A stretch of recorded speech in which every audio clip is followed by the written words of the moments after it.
Joe?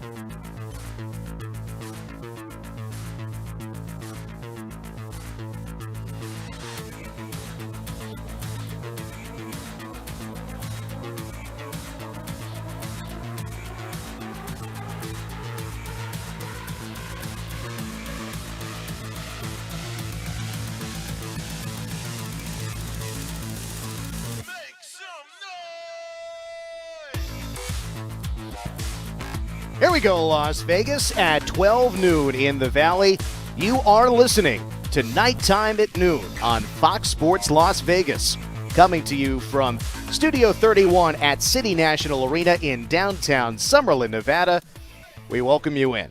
Alongside Darren Eliot, I'm Dan D'Uva. Glad you could be with us today as the Knights return home after a winless and goalless road trip. They will host the Nashville Predators tomorrow and the Chicago Blackhawks on Saturday. And Darren, there's plenty to talk about today. There's the road trip, there are the upcoming games, the standings, the unresolved trade situation, what's the latest with Evgeny Dodonov, and the trade with the Ducks. There's some additional news with trades around the National Hockey League. The trade deadline was on Monday. And then we'll also get another perspective on today's show. There have been a lot of guys up from the American Hockey League. Zach Hayes was one of the recent players to make his NHL and Golden Knights debut. Chatted with him before the game yesterday. We'll share you a little bit of his story. That'll be fun later on in the broadcast. So that's what's coming up here on Nighttime at Noon as we kick it off on this 23rd day of March 2022. How's it going, Darren? Going very well. Except for the wins and losses. Right, the wins and losses, not so much for the hockey team. No, I mean it's tough times. Let's be honest, and it's dire at this particular juncture because the playoff positioning is hanging in the balance. And as we are speaking, Dan, we're on the outside looking in, which has not happened to this franchise very much in its existence. No, scant opportunities for the Knights to come up short. They have oftentimes found themselves not in much of a race when they've made the playoffs. Right. They have either been so far ahead of the field, they've been leaders for long stretches of time, like in year one or last year. The other situation that came about was a couple of years ago when they were pretty much locked into third in the division. They couldn't move up. They were not in much danger of collapsing and missing the playoffs altogether. And it's a bit strange now. So while there is a little bit more concern, there's also a little bit more drama. And to a degree, that makes it more interesting down the stretch with 16 games to go. I'll take less interesting and pass on the angst. Thank you very much. So just for a point of reference here, the Golden Knights are now 66 games into their season. So game 67 is tomorrow against the Nashville Predators at T-Mobile Arena. That is a 7 o'clock start. And by the way, the Predators played last night in Los Angeles and got thumped. 6-1 was the final score for the Kings. And with that, Nashville, one of the teams right there with the Golden Knights and the Dallas Stars for one of the two wild card spots. So as of this moment, Vegas is on the outside of the playoff picture looking in. We've talked about it with reference to points, which is really all that counts, but also points percentage. We got all high on points percentage the season that teams played different number of games. But bottom line is, at the end of the season, everybody's going to have played 82 this year. So go by points, despite games in hand. Vegas now, by points, is outside of the playoff picture. They're at 72. The Dallas Stars played yesterday. Dallas was victorious against the Edmonton Oilers, another team the Knights are chasing. Final in Dallas was 5-3. Got a come from behind effort there in that one, actually, to make it 73 points. So that makes Dallas 1 point up on the Knights, and they have not one, not two, not three, 4 games in hand over the Golden Knights. The Nashville Predators, meanwhile, they are 6 points up on Vegas and 5 points up on Dallas. So those are the teams right now in the mix for the wild card spots. Watch out for the Winnipeg Jets now, because the Jets, who also have 2 games in hand on the Knights, they are at 70 points, 2 behind the Golden Knights. So you got all that. Nashville 78, Dallas 73, Vegas 72, Winnipeg 70. And I'm not going to go beyond that, just for the point of this conversation. Well, you're talking wild card. I mean, it looks like you're battling there, certainly. But you have Edmonton. I mean, the Pacific Division looks like the path in, potentially. That's the next part of the equation. So I mentioned that the Edmonton Oilers did come up with the loss in Dallas yesterday, so pick your poison in that game. Who are you rooting for? Edmonton loses, so the Oilers remained third in the Pacific Division. They're 3 points back of the Kings and 3 points up on the Golden Knights. So they're right there in between the Kings and the Knights in the Pacific Division. Calgary is, I don't want to say running away with it, but they are pretty clear of the field, 84 points. They're comfortable. 6 points ahead of second place LA. So again, Calgary 84, LA 78, Edmonton 75, Vegas 72. And I'm not going to get the Canucks into the conversation down there at 68. So you said it, Darren. What is the more likely path for the Knights to get a playoff spot? Do you think it's going to be one of those wild card spots, or might it be jumping Edmonton and or Los Angeles? Yeah, to me, it looks like maybe it's just because I can only focus on one thing at a time. And I have the same problem. That's Edmonton. Because with the wild card in the Central, where do they? Because some teams, they're close, right? There might be some that might change it might be Minnesota, right? Like coming out of the Central, and they might drop into the wild card. A few days ago, it was the Blues, and now the Blues are in second place in their division. Right. They have gone ahead of Minnesota. So, to me, it's like been a precipitous drop, 6-12-1 since you were 4 points up, way back when after beating Edmonton, February 8th. 4-0. Lost the next game to Calgary, and it's been nothing but sliding down, sinking since then. And you've let, as you just enumerated, Dan, everybody else back into the equation. So it's not only just the people behind you; everybody else has, kind of gone past you. And there's like teams like Winnipeg who are like, "What? We're back in?" Yeah. So point of reference to that date, and you mentioned February 8th was the win the Knights had in Edmonton. That was the first game after the All-Star break. So include that win. Right. Since then, including that win, Vegas has a record of 7-12-1. Okay, yeah, I didn't include that one. But 7-12-1 since the All-Star break. Winnipeg, on the other side of things, is 12-7-3. Right. That pretty much says 20 it all. and that's like 7. I like the fact that you include that win after, because it's right after the All-Star break. Yeah, post All-Star break plus is kind of the way to look at it. Yeah, and it's 20 games. Yeah, it's roughly a quarter of the season. Yeah, so it's been a precipitous drop over, and I'm telling you, fans, we've all agonized through it together. Believe me, and it hasn't been for lack of trying. It's just been lack of results, and you all of a sudden have changed the dynamic entirely in the Western Conference, and now you are chasing, and you haven't been in this situation very much, as we talked about. Right. So that is where the Knights stand. That's why they call them standing, after all. And there are opportunities on the regular to collect a couple of points here, a couple of points there. One of the struggles has been, I mentioned the record of 7-12-1.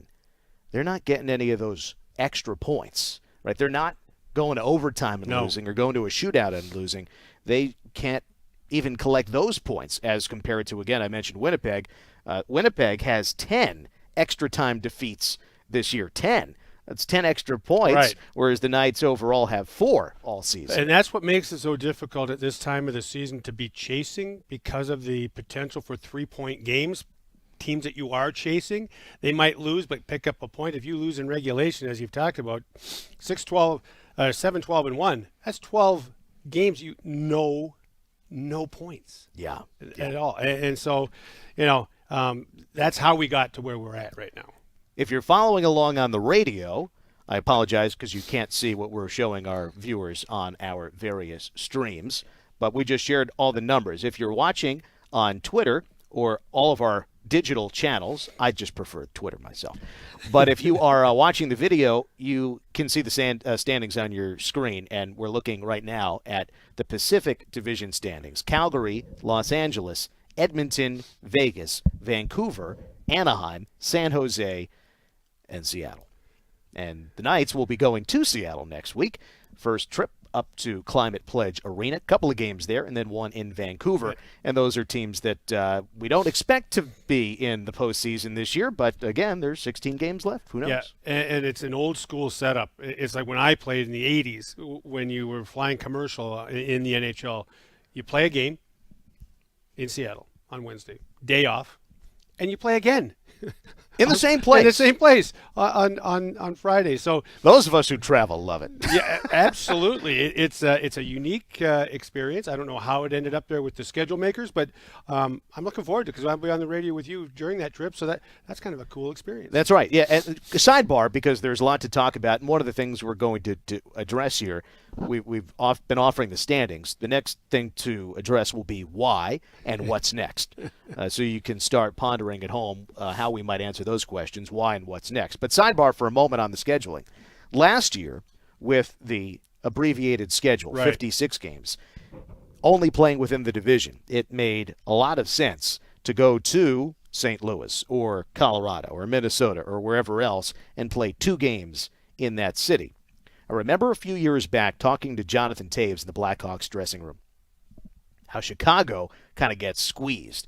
Though they are centrally located, right, they are stuck with a 1-game trip to Winnipeg, then they come home. Then they go to New York for 1 game, then they come home. Then to California for a game. Because they're centrally located, they kind of get burned. Meanwhile, teams on either extreme, the East Coast or West Coast, they might have these 6-game trips. But all in all, it's rare these days to have games in the same place. I wonder what you thought about that, Darren. Last year, the way it was approached with 2 games in a city, and the very rare occasion where teams play in the same market 2 games in a row. It's cool for the fans potentially, and the players certainly, and everybody else involved in the travel party. But it makes it difficult to be anything but a 500 result. It's tough to win back-to-back games against the same opponent. So in the same locale. So, there's that part of it. You might be able to get the sniglet point because one might be an overtime loss or a shootout loss or something like that. But it's another thing. It's tough to make up ground to me if in that format. There are a couple of things, and I can see arguments on both sides. With what you just described, 2 games against the same team, from a coaching and player standpoint, preparation is a little easier. You see the guys today, you're going to see the same team.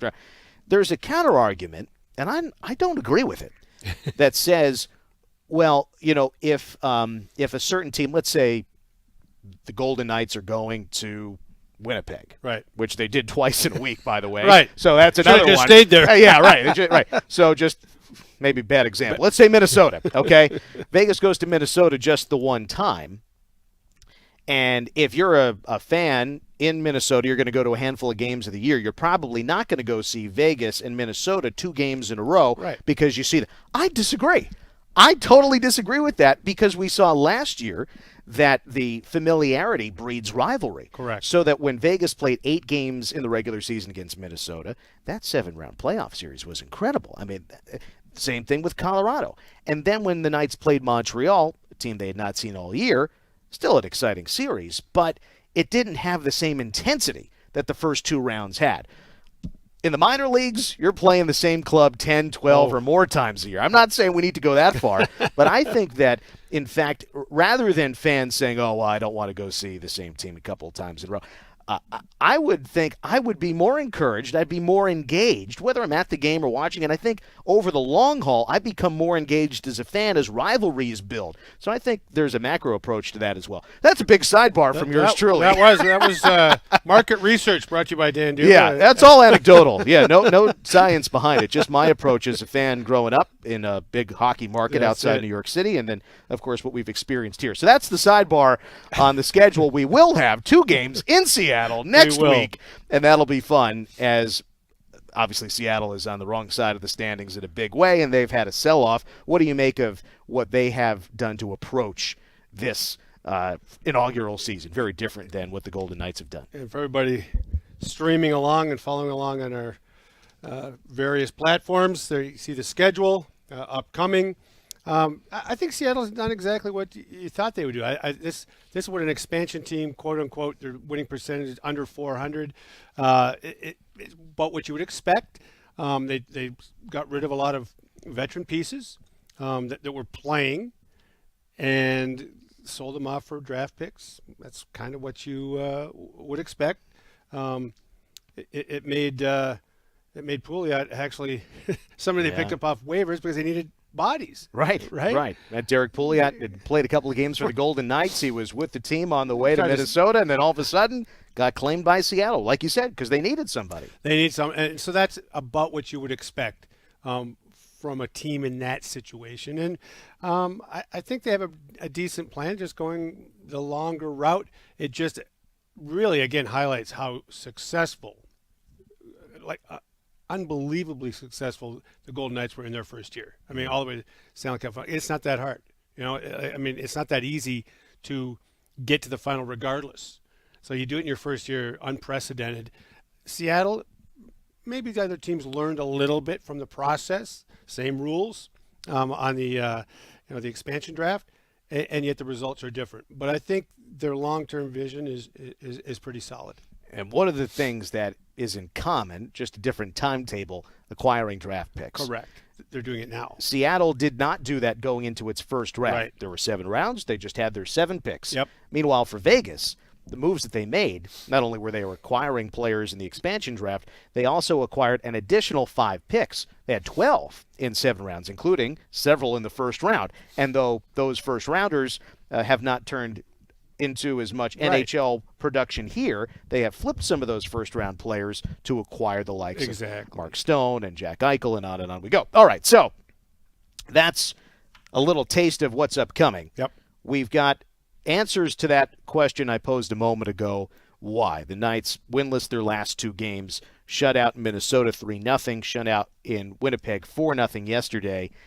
So the question is why? We're going to hear from a couple of people from the dressing room last night in Winnipeg. We'll get Darren's thoughts on that, and we'll continue to then pose the question, what's next, as Vegas hosts Nashville tomorrow. But first, let me tell you about the Craggy Range Sports Bar and Grill. It's the perfect place to enjoy a pregame or postgame meal. You can come and watch the Golden Knights at one of Craggy Range's big screen TVs or on the huge outdoor LED screen. Enjoy your favorite craft beer, wine, bourbon, all kinds of cocktails available.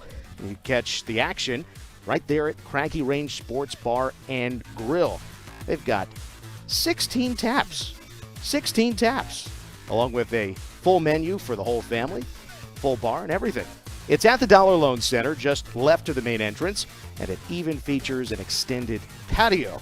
Craggy Range Sports Bar and Grill is open daily, no ticket required. Open now at the Dollar Loan Center in Henderson. With Darren Eliot, I'm Dan D'Uva. You are listening to Nighttime at Noon on Fox Sports Las Vegas.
12:20 Pacific Time.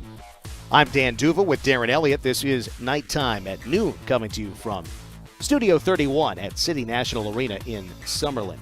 Golden Knights back at home for a contest against the Nashville Predators tomorrow. 7 o'clock start. And then on Saturday, noon start against the Chicago Blackhawks.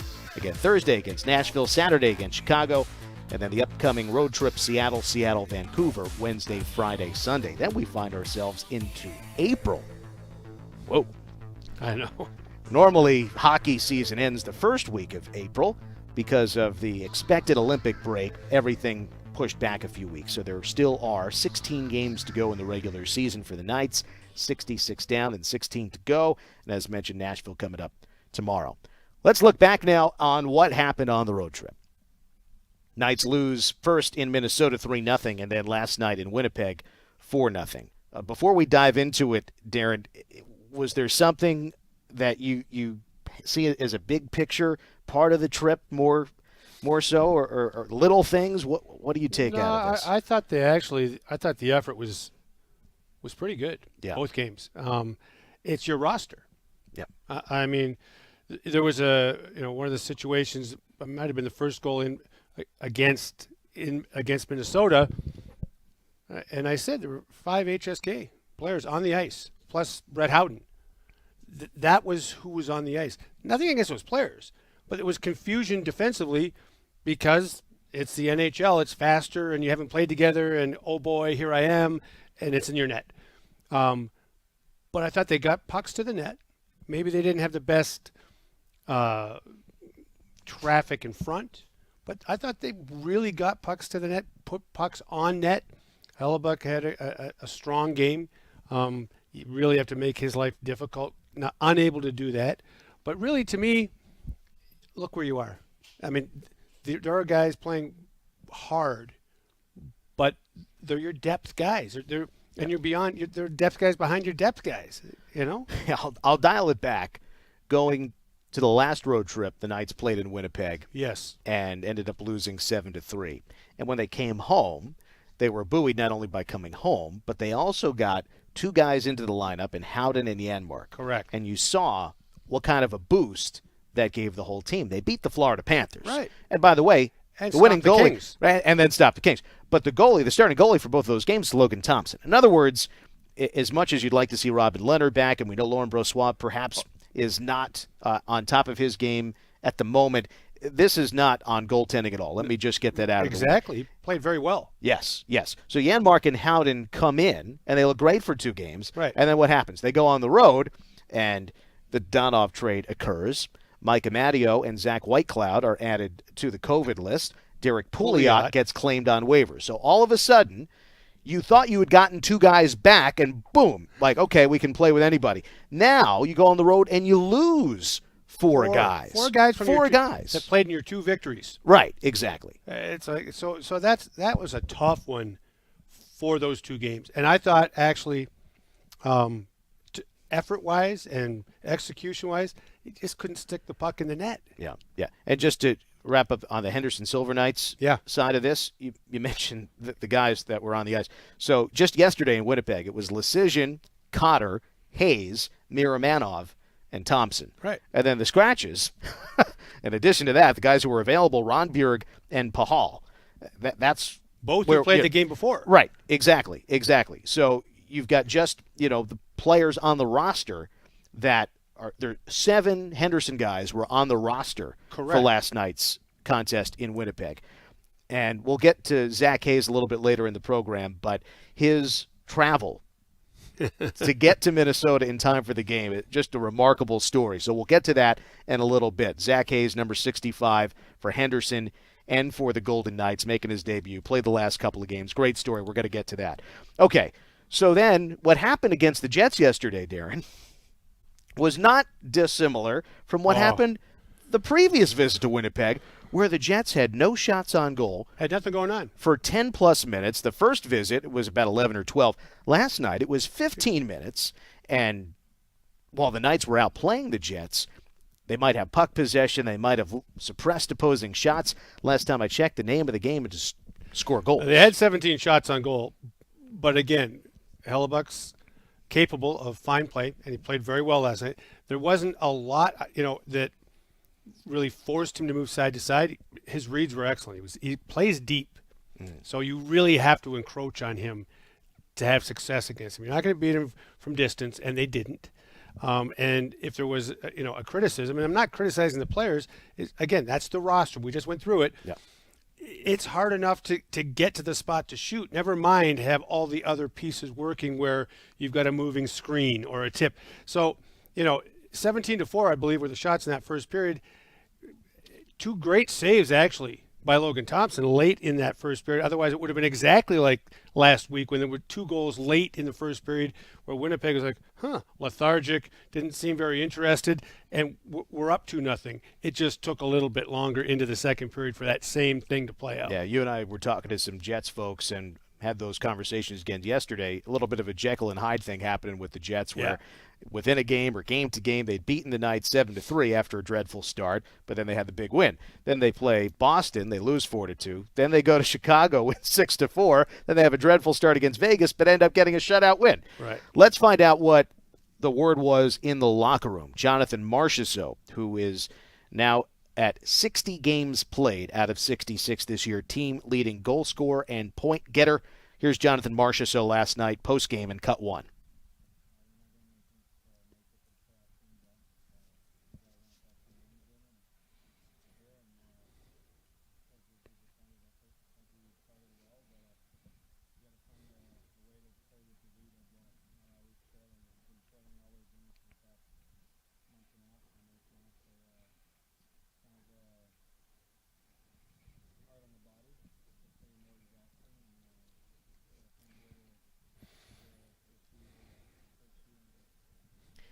That's Jonathan Marchessault post-game last night in Winnipeg.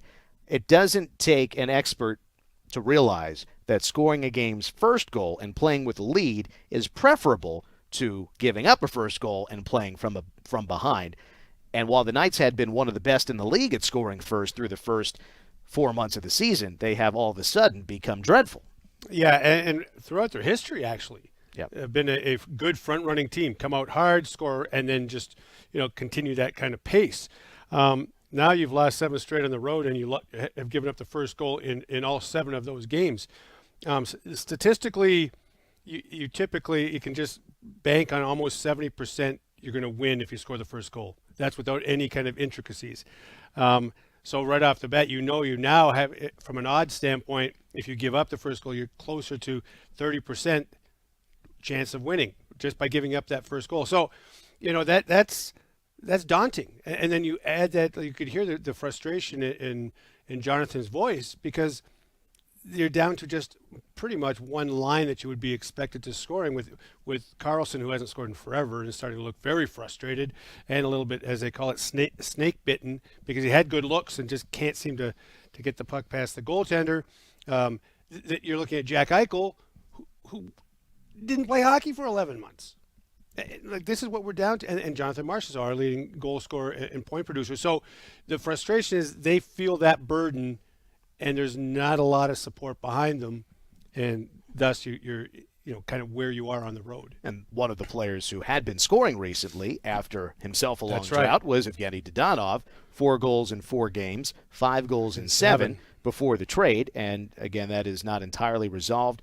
The Golden Knights working with the league office to resolve the concerns there. So at the moment, Dadonov unavailable for the Knights. Just from a bookkeeping standpoint, he was listed as a scratch for last night's game. Right. So that doesn't say anything about what could come, but from the NHL's point of view, the official game sheet Listed had him on as our a roster, scratch. yeah. Yes, Yeah. That's that. Who knows how that might resolve? There may be a variety of things that could result, but Right. we just don't know. That's the bottom line. The trade happened on Monday, so it's already a weird day, trade deadline day. Now it lingers with this bizarre circumstance, and it's not resolved. So it's like it's taking the weirdness of trade deadline day and stretching it out over the course of several days. Well, and like you said, it's very bizarre because even if you can assign blame and figure out where it broke down, what's the resolution? The two might not be connected at all. Right. I mean, that's why it's taking so long. Yeah, so we wish we could share something with you on that front. The reality is there have been no updates since yesterday. We don't know anything more. If we do hear anything more, of course, we will share it with you. We're on the air till 1 o'clock, so another half hour. But at the moment, there's nothing new to report on that trade between the Golden Knights and the Ducks. We talked about playing from behind, the importance of scoring first. Jonathan Marchessault touched on that. Head coach Pete DeBoer also offering his perspective on that element in Cut 2.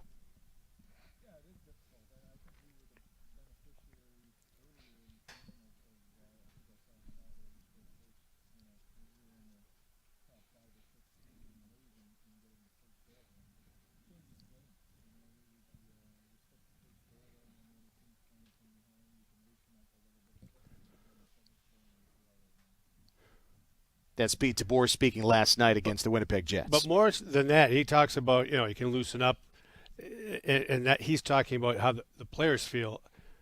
But strategically, again, when our Golden Knights are playing at their best, what do they look like? They look like a 4-line team and 3 D pairs. You're able to roll your lines. When you roll your lines, you have energy. When you have energy, you have forecheck. When you have forecheck, you get pucks and people to the paint. When you're chasing, especially with a depleted roster, you're now rolling Pietrangelo and Shea Theodore to exhaustion because you're trying to score. You're trying to chase the game. Your top line is asked to do probably more, and they're doing it. They're out there more, but they don't have as much energy, so they're not as effective, so they're more frustrated. It's more than just, hey, the guys are looser. There's some strategic and some practicality to scoring first and being able to utilize everybody properly. It was a vicious cycle that you just described. Yeah. What happened against the Kings? They scored first. It ends up as a 5-1 win, and you can point to a lot of good things that happened in the game, but chief among them was the fact that they scored first. Started there. And they could, I don't want to say coast to a win. That's not fair, but as I mentioned a moment ago, it is far less exhausting when you have a lead and you're building upon it as opposed to trying to play catch-up as Darren just explained. So, again, that is the reaction from the locker room last night, the loss against the Winnipeg Jets. Winnipeg sweeps the season series against Vegas 3-0. Jets are now at 70 points, 2 back of the Golden Knights at 72. Knights at home against the Nashville Predators tomorrow. Well, with all of the guys unavailable, and I would go down the list, except we don't have that much time, we will turn perspective to some of those guys who have come up from Henderson. Yeah. Zach Hayes and his story in the last few days is remarkable. Chatted with him for the pregame show yesterday. I want to share a few cuts of that interview with you in the next segment. You're not going to want to miss it. I love talking with Zach Hayes. But before we get to that, let me tell you about the Dollar Loan Center in Henderson. It has just opened its doors to the public. And along with the new arena, it has a brand new website. Visit thedollarloancenter.com, thedollarloancenter.com for upcoming events, seating charts, arena policies, and much more, including your chance to purchase tickets for upcoming events. You can catch the first Henderson Silver Knights game on April 2nd, not to mention Vegas Nighthawks games. Again, the website, thedollarloancenter.com. With Darren Eliot, this is Dan D'Uva. You are listening to Nighttime at Noon on Fox Sports Las Vegas.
12:37 Pacific Time. I'm Dan D'Uva with Darren Eliot. Golden Knights getting ready for the Nashville Predators tomorrow. That is a 7 o'clock start here at T-Mobile Arena.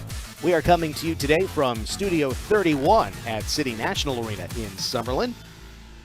Golden Knights are not involved in any on-ice activity today as a full team. They will, of course, play tomorrow. We expect a full morning skate as well, but after back-to-back games on the road and losing 3-0 and 4-0, deep breath for those guys. But with those guys, there is another team that plays in town, Darren, and that is the Henderson Silver Knights. Yep. And we talked about this with a number of guys who have come up from Henderson.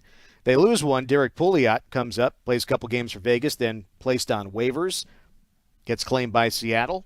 And good opportunity for Derek. Yes. Hey, as an organization, you don't want to lose someone on waivers. Happened with Patrick Brown earlier this year, and now Derek Pouliot. The reality is, when you lose someone on waivers, it really is a chance for that individual to play at the National Hockey League level. And that's what's interesting to me about all this. We enjoy watching the sport and the teams, but the individual aspect of all this I find very interesting as well. So enter Zach Hayes, who played in the very first preseason game with the Golden Knights this year, but none since. Not in the preseason, not in the regular season, and in the American Hockey League, his time is he's played in most of the games, has appeared in 40 of the Henderson games prior to this week, and he gets the call to be the 13th defenseman that the Knights have used this year, the 36th skater, and the 39th player. 39 players. Only Chicago and Montreal have used more players on their roster this year than have the Golden Knights. So Hayes becomes player number 39 this year, the 80th player in franchise history. He becomes the 20th player to debut with the Golden Knights this year. 20 players have made their Golden Knights debut this year. Crazy. 9 out of those 20 were NHL debuts. And you know, when you take a look at those kinds of, it's staggering. It's crazy. But 9 times we've seen the human story, the dream come true. Yes. For all those 9 players that made their NHL debuts. So speaking of that story, let's turn the clock back a couple of days. This conversation you're about to hear was recorded yesterday between the Knights taking on the Jets. But the story you're about to hear is from Monday afternoon, where Zach Hayes and the San Diego Gulls were about to depart on a road trip. So now, rather than us telling the story for you, here is Zach Hayes in his own words, recounting the events minute by minute, the tick-tock from Zach himself in Cut 4.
So, again, that's Zach Hayes yesterday talking about the call-up. Got the news at about 12:30 that he would be joining his fellow Silver Knights getting called up.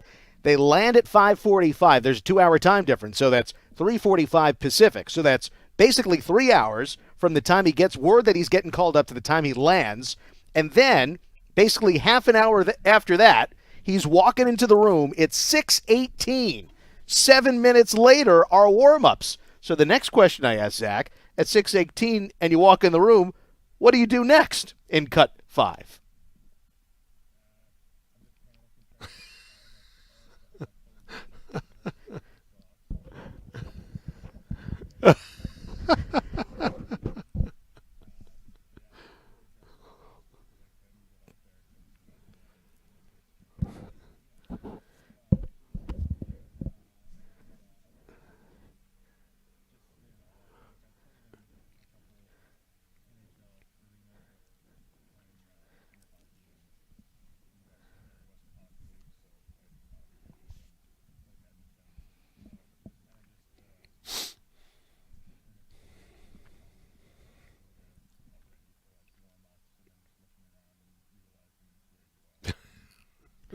So that's Zach Hayes, and you may have noticed that Zach did not get to take the solo lap. A hot lap. The hot lap at the beginning of warm-ups, and now you know why. Because he was still getting dressed. And I was not in the room, so I don't know if somebody said, like, hey, we should wait for Zach, or they just had to go down the tunnel. You heard Zach say. He couldn't do it. His feet was were still sweating. Yes, feet were sweating. He still had to get his socks on and everything. But yesterday Yep. in Winnipeg, he did get to take that hot lap. He was the first guy on the ice for the Golden Knights, took a twirl around, and then Logan Thompson came out. And remarkable to hear all of that in Zach's own words. It's great. And, you know, the thing is, having that's a great tradition that's just grown over time, the hot lap. It never used to be in the game. Don't know where it originated. It'd be a good project to find out why. But the fact that he didn't have it the first game, but did it for the second game, that makes it memorable even more so. Right. And then throw this into the equation. He is from Calgary, Alberta. Now, I am no Canadian geographical scholar. However, I know that Calgary is in Edmonton. Calgary and Edmonton are over in Alberta, right. which is 2 provinces away from Manitoba. You got Saskatchewan in between. Yep. 14 hours between Calgary and Winnipeg was the estimate that Zach shared. Why is that important? Because Zach's parents, Trevor and Denise, decided to make the drive to Winnipeg. They couldn't possibly get to Minnesota in time, cross the Right. border. Zach barely got there in time. But to get to Manitoba without knowing if their son would be in the lineup for the next game, they decided, Zach's parents, Trevor and Denise, they were going to hop in the car regardless and make the 14-hour journey, hoping that Zach would in fact be in the lineup. He was. And a similar situation for Zach's girlfriend, Nikki Dobell, who is not quite as far away as Calgary. She was only in Saskatoon, which is still 8 hours away. Yeah, I was going to say about halfway. So that is the family support approach to all of this. And the last question we asked Zach that we will share with you, what will he remember the most about making his NHL debut a couple of days ago in Minnesota? Here is Zach in Cut 6.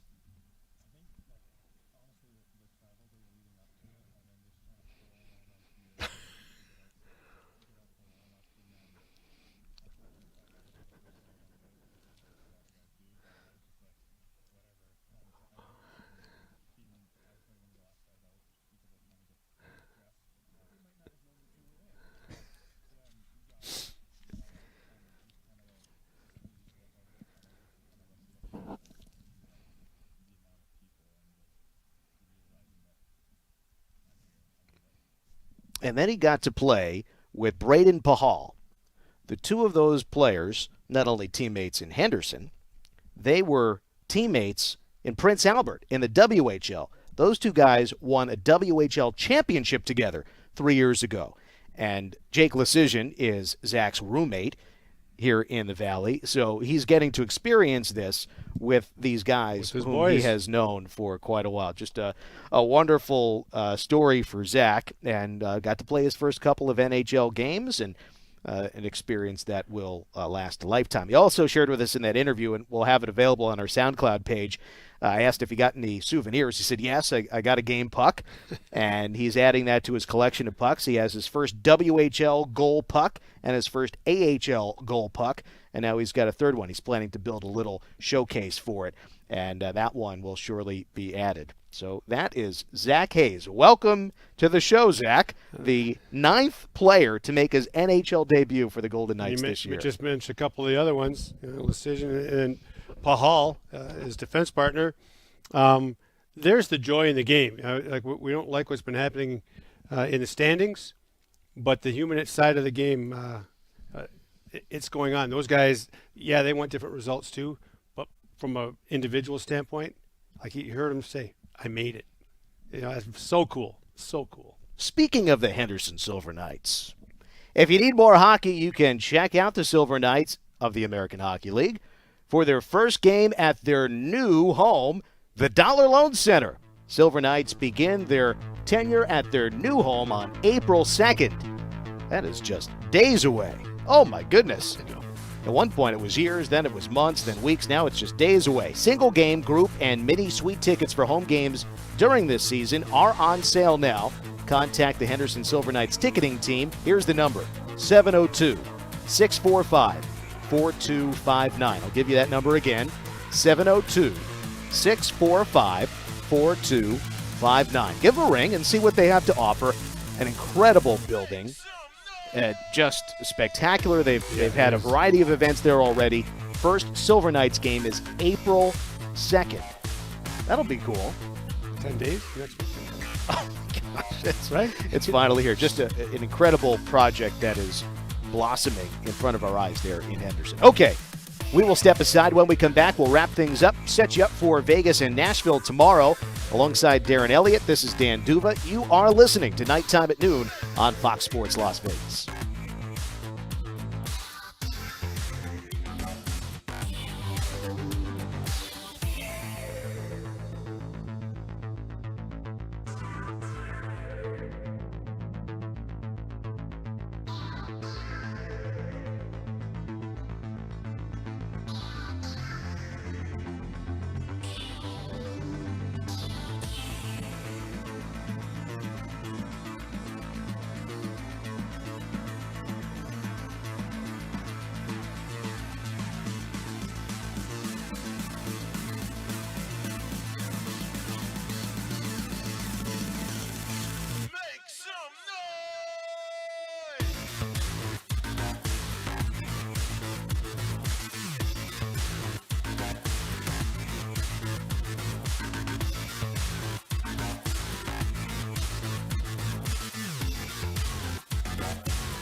12:52 Pacific Time.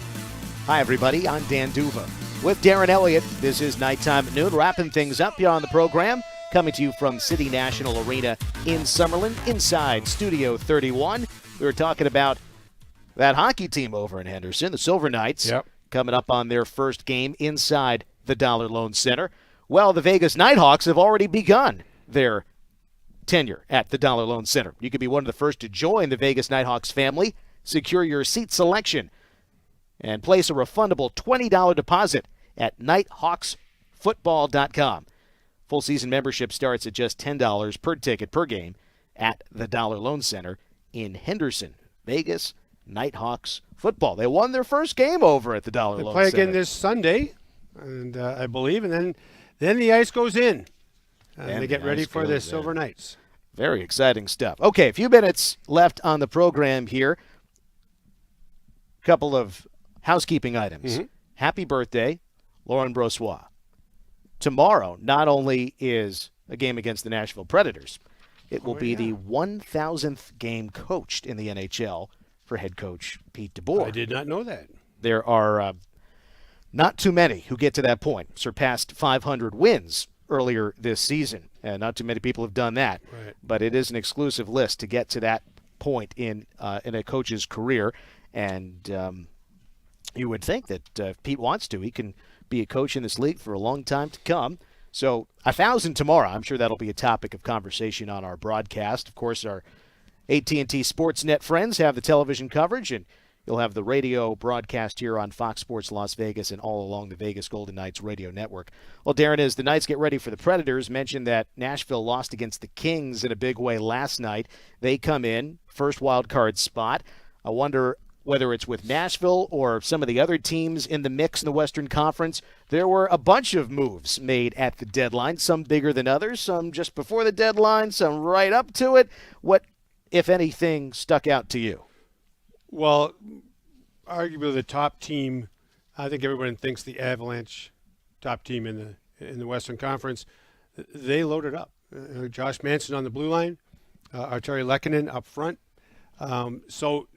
Cogliano. So all kinds of depth. Yeah. So they're 5 lines and 8 defensemen deep. Yep. And that's what you typically have to be. And when I say deep, we're not talking about call-ups like we've been talking about here. We're talking about proven NHLers. That's how deep the Avs are.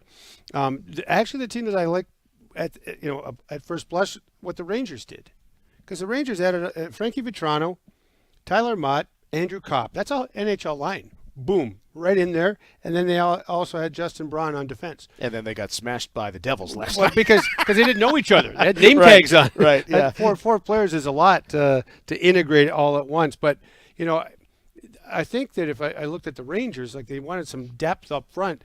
Wow. It's not the biggest names, but really practical moves. Calgary didn't do much. They didn't have to. But again, I think that the Avs did what they had to do. Tampa, they went out and they did what they wanted to do in getting the type of player and Florida loaded up.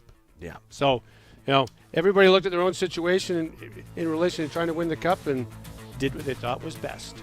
We will find out at some point. Not right now. We don't have an answer. We will find out at some point what happens with Evgeny Dadonov traded to the Anaheim Ducks, with some complications there. So the Golden Knights working with the league to resolve that situation. Maybe we'll find out by tomorrow. Who knows? Maybe he plays for the Golden Knights, but also maybe he is officially off the roster. We just don't know at this point. That is tomorrow, 7 o'clock at T-Mobile Arena. It is Vegas and Nashville. Thank you for tuning in. Thanks to Jared, Floyd, Lauren, everybody else behind the scenes. For Darren, I'm Dan. Have a great day, everybody.